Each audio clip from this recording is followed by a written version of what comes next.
wealth, and poverty. Amen. I don't know why you are excited about it, whether it's the poverty side or the wealth one.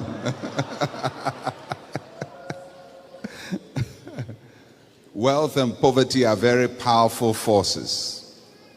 They are forces that rule the world. The world is ruled by these two forces, wealth and poverty. And they drive everything that happens in the world. Poverty is a very powerful force. People may not see it, but a lot of people's profession is based on poverty. Without poverty, they will have no job. For those people, it is important that poverty continues.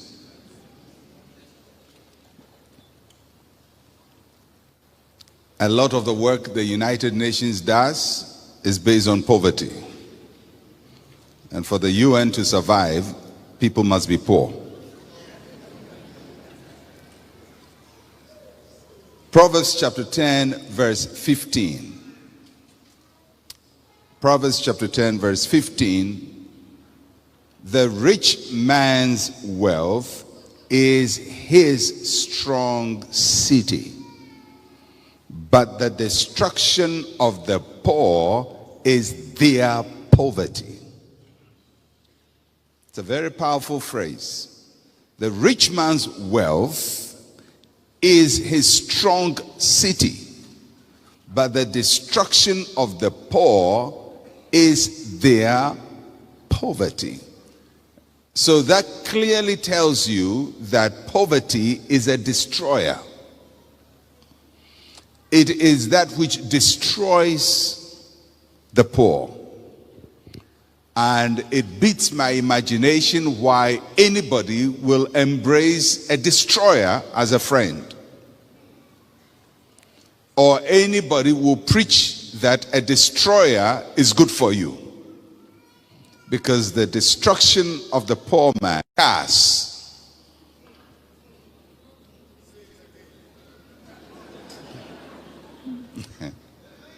Wealth does not include things like cars or household items like televisions, fridges, furniture, because they are not readily converted into cash and lose value with time. So when you go to buy a brand new car,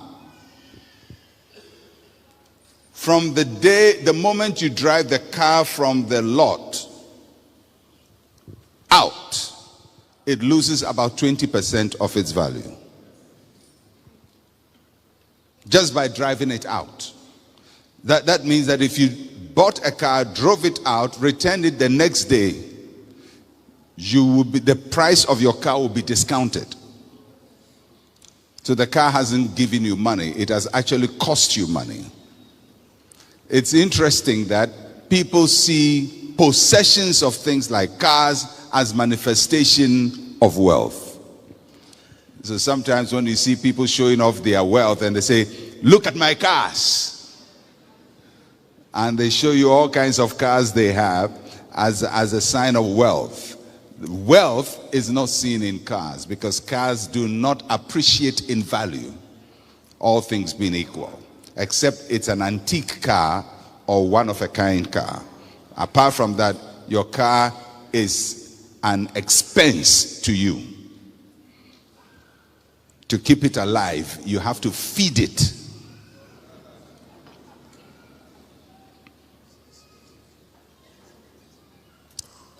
I mean, wealth in a larger sense includes things like the blessing of God, the peace of God, health, happy marriage, family life. I know all of that is wealth, but that's not what I'm talking about.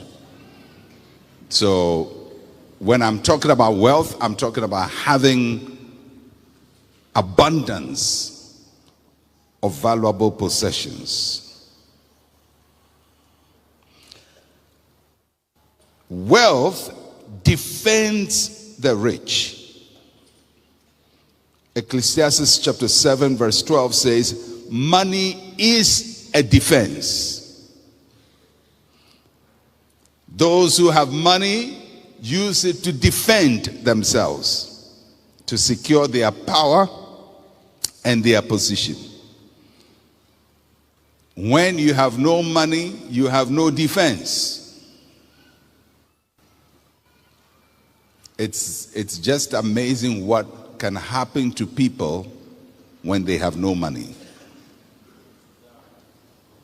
Money is a very powerful force for defense.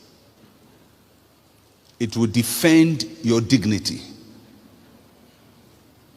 And when you don't have it, you may lose your dignity.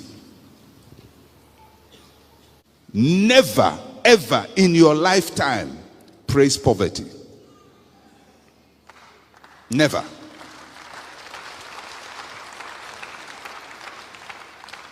So what is poverty? Poverty is a lack of material resources or money. Poverty can either be absolute or relative. Absolute poverty is when you don't have enough to take care of basic needs of life. Relative poverty is when you have met basic necessities but wish for better. So relative poverty is when you want something but you can't buy it. When you want something you can't buy it, you are relatively poor. In other words, you go to a shop, you see a shoe. It will look good on your feet. You want to buy it. Everything in you says this shoe is yours. But you look at it, you turn the backside of the under of the shoe, you see the price, and you quietly put it back. That is called relative poverty.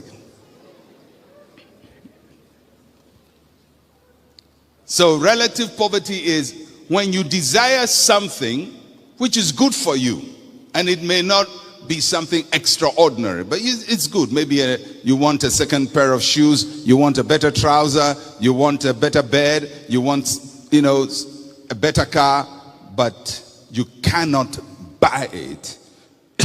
You are not absolutely poor, but relatively poor. In relation to that thing, you are poor.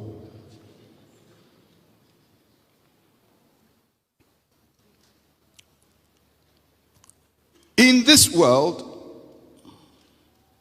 the wealthy are few, the poor are in multitudes.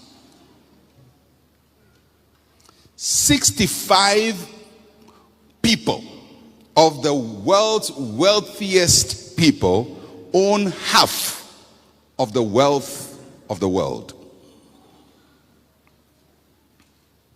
That's serious. Africa's wealth, your continent and my continent, at this point I think is about 3.5 trillion or thereabouts dollars. 3.5 trillion dollars. That's a lot of money. The whole of Africa, South Africa to Egypt, Senegal to Somalia, Ghana included, Nigeria included, all of us, 3.5 trillion.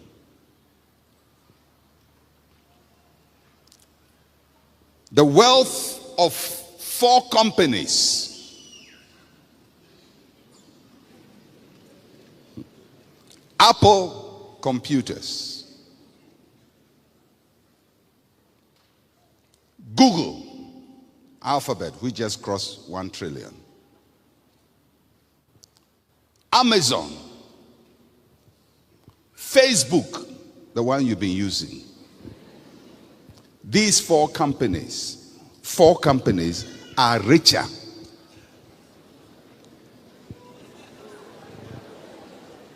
than our continent.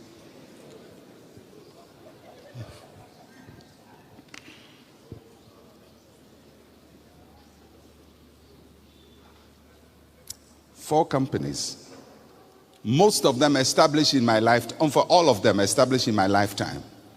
The oldest of those companies is Apple. It was set up in 1975, the year I met Pastor Ransford.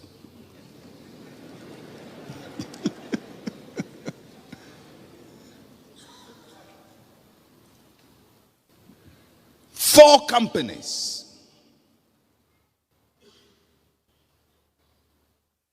Run the world. So in this world, wealth sets the agenda, poverty fulfills the agenda. There are people whose money determines who should govern a nation, but they need those without money to ensure that their agenda comes to pass. Those who have money are a few. The masses who have the vote have no money. So those who have the money sets the agenda for who should be governing nations.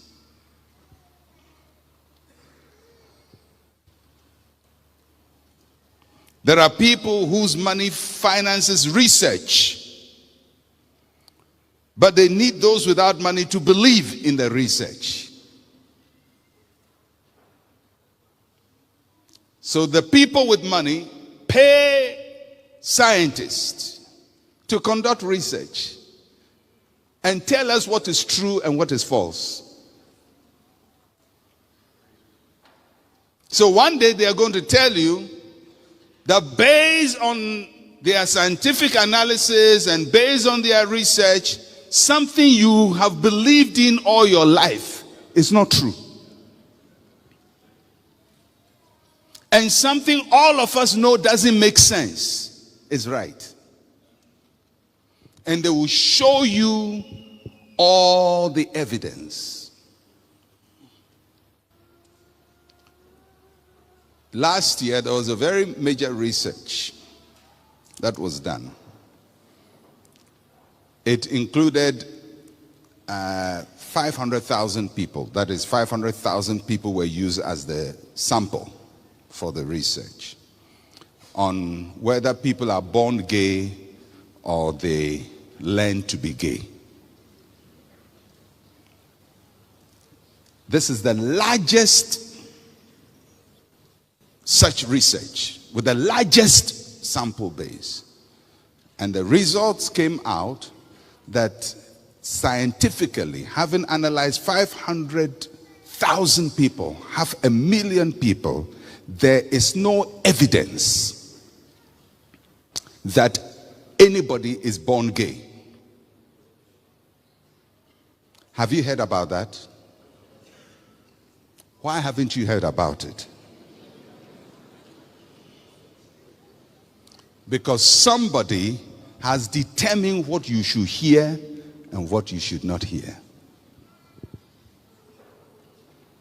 If that evidence had come and said the people are born gay, everybody, CNN will broadcast it from morning to evening, BBC will broadcast it morning to evening, they will disturb everybody's ear with it, but once the research goes another way, they shut it down.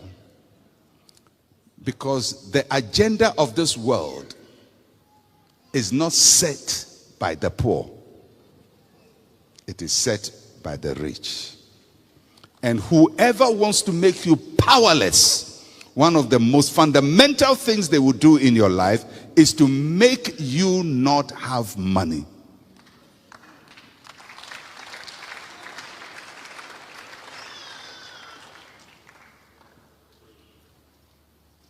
The agendas of this world are set by the wealthy. One person sitting here somewhere can determine what 1 billion people should believe. one of the things that amazed me, when I look and study what happens in the world, scientists are supposed to be objective. All of you who went to tech, who are scientists, you're supposed to be objective. Science is objective. And I said, well, if it's objective, why does it keep changing? One moment they said egg is not good for you. Don't eat egg. The next moment, egg is good for you. Eat two. One moment they say coffee is not good for you. Next moment, drink 5 cups is good for your health. One moment, don't eat chocolate. Next moment, eat chocolate. So if it is objective, how come the conclusions are changing? Because science does not rule the world. Money rules the scientist. Believe you me, people who will tell you, we are objective. We as far as we see the truth as it is. I'm telling you, they don't. They say it according to who is paying what they are saying.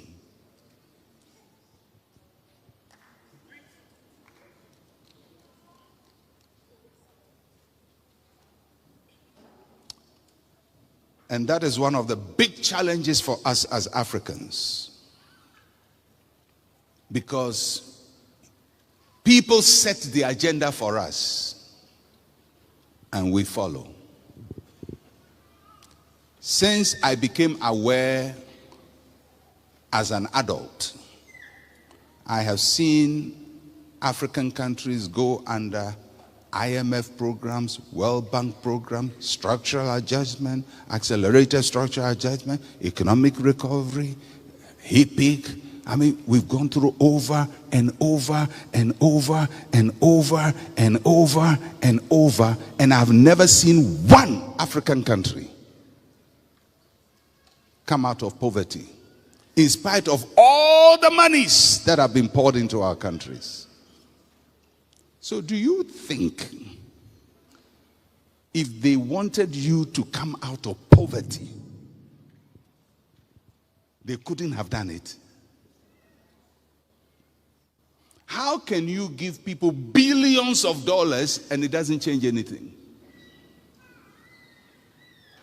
Because the people giving you their money, it is in their interest that you remain poor.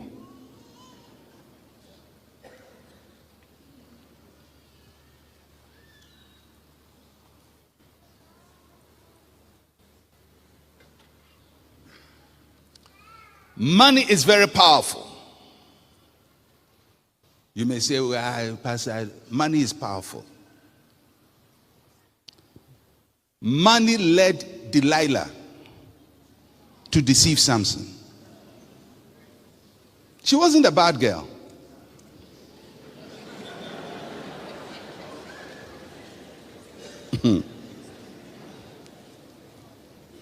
She wasn't a bad girl. She was a nice girl. Samson just fell in love with a nice, good girl called Delilah. If you read the passage, it tells you it is after he fell in love with her that she was weaponized with money. It wasn't as if they gave her money to say, go and tempt Samson. No, Samson fell in love with a nice, good girl called Delilah. But Delilah was a poor, nice, good girl.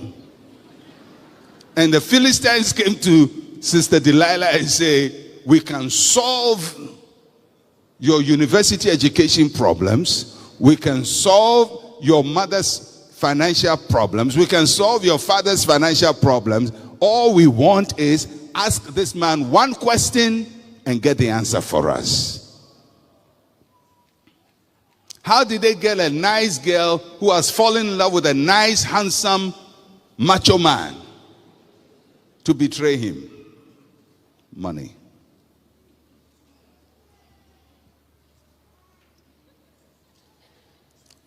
Money secured the betrayal of Jesus.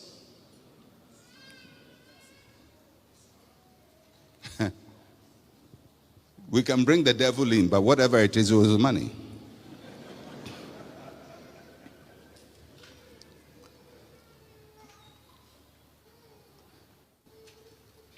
Judas went to the chief priest and says, how much will this information fetch me? And they told him the price, and the price was right. And he betrayed Jesus. You say, Pastor, I'll never do that. You sure? You'll be amazed what money will make you do. You'll be amazed. I'm telling you, you'll be shocked yourself. That's why when after Judas did that, he went to kill himself. He was shocked. Me? Do that? He did it.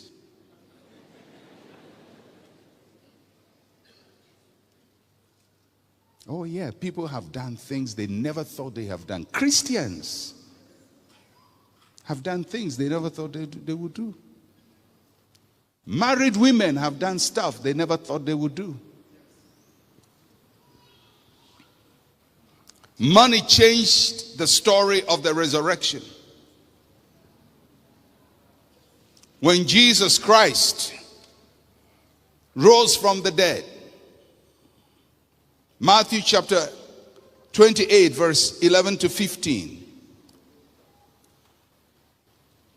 The guards changed the story. The Bible says, while they were going, behold, some of the guard came into the city and reported to the chief priest all that had happened. And when they had assembled with the elders, they consulted together and gave a large sum of money to the soldiers, saying, tell them his disciples came at night and stole him away while we slept. And if this comes to the governor's ears, we will appease him and make you secure. So they took the money and did as they were instructed, and this saying is commonly reported among the Jews until this day. Do you know why it is difficult for us to preach the resurrection? It's so difficult. Nobody can believe Jesus rose from the dead. How can a man die? But the guards who were there saw it. The disciples saw it and said he had risen. The guards saw it and went to tell the chief priest, he has risen. Believe you me, between the disciples and the guards, the one whose testimony was most authentic was the guard. Because he has no direct interest in the resurrection of Jesus. And if they had come to say, yes, we saw it, he rose from the dead, the resurrection would never have been a contested fact. But they saw it, and they were incentivized to change the story. And now you and I have to spend ages learning Christian apologetics and learning hermeneutics and learning all these theories and trying to prove the resurrection of Jesus. But the guys who saw it were giving money. So if money was made to change the story of the resurrection, money has to be used to affirm the story of the resurrection.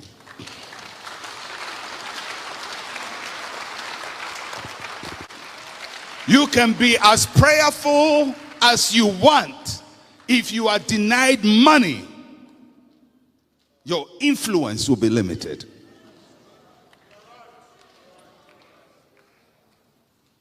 But the church cannot become rich institutionally without its members individually becoming rich. Because the church is not a business, and the church does not generate wealth. It is the members who go to make money, and because of their love for the work of God, give part of their money to the church. So if anybody is going to stop the church from making money, they are going to make the church feel bad teaching people how to make money, so that their people will be great prayer warriors, mighty prayer warriors, who know how to fast for 40 days, but are abjectly poor. And so far as you maintain your extreme prayer posture and combine it with your poverty, the world will love you. I'm telling you. Ecclesiastes chapter 9 verse 13 to 17. This wisdom also I have seen under the sun, and it seemed great to me. In other words, this is great wisdom. There was a little city with few men in it, and a great king came against it, besieged it, built great snares around it. Now there was found in it a poor wise man, and he by his wisdom delivered the city, yet no one remembered that same poor man. Then I said, wisdom is better than strength. Nevertheless, the poor man's wisdom is despised, and his words are not heard. Words of the wise, spoken quietly, should be heard rather than the shout of a ruler of fools. A poor wise man. Maybe in our time we will say, a poor anointed prayer warrior.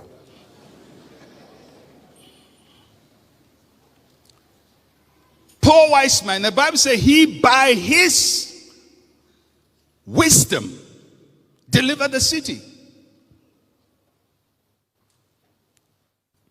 The poor prayer warrior who is on his knees praying for economic transformation in Ghana. Do you ever think if Ghana's economy transforms, they will go and look for that poor man to say, thank you for praying for Ghana's transformation? No. His prayer will be despised. In fact, there are people, when Ghana prospers, people say, these are the people we must get out of the system because they don't know how to do anything. All they do is pray, and it amounts to nothing. And they have no idea it was this man's prayer that delivered the city and blessed the city. So far as you remain a poor, wise man, people would take your wisdom, they would take your prayer, they would take your anointing, and use it to their benefit. But afterwards, there's no respect for you. This man saved a city, was not recognized. Because somebody would take credit for what you work for if you are poor. Do you know that most of the people the world credits as inventors of things are not the ones who invented them? Yeah. Most of the big names, this one invented electricity, this one invented telephone, they are not the ones who did it. The first man to get to Mount Everest is not the first man to get to Mount Everest. He was with a poor wise man. The poor wise man has been going to Mount Everest every time, but he's not in the history books. It's his village. He goes to Mount Everest every day. It's like he was born. You go to Mount Everest and come. But when you read the history books to ask who is the first man to get Mount Everest, they will mention somebody else's name. But there was a poor wise man, a shepherd who knows the way, but never gets the credit. A lot of people who are credited with great inventions in the world bought the idea from poor wise men who developed the idea but don't even understand patent and how to register. In fact, one particular person, whilst he was on his horse going to register, somebody had taken a train to go and register his idea. He went to the patent and he said, I invented it. Well, it's already registered. Somebody came ahead of you and registered it. I'm telling you, poverty is a devil. It's a devil.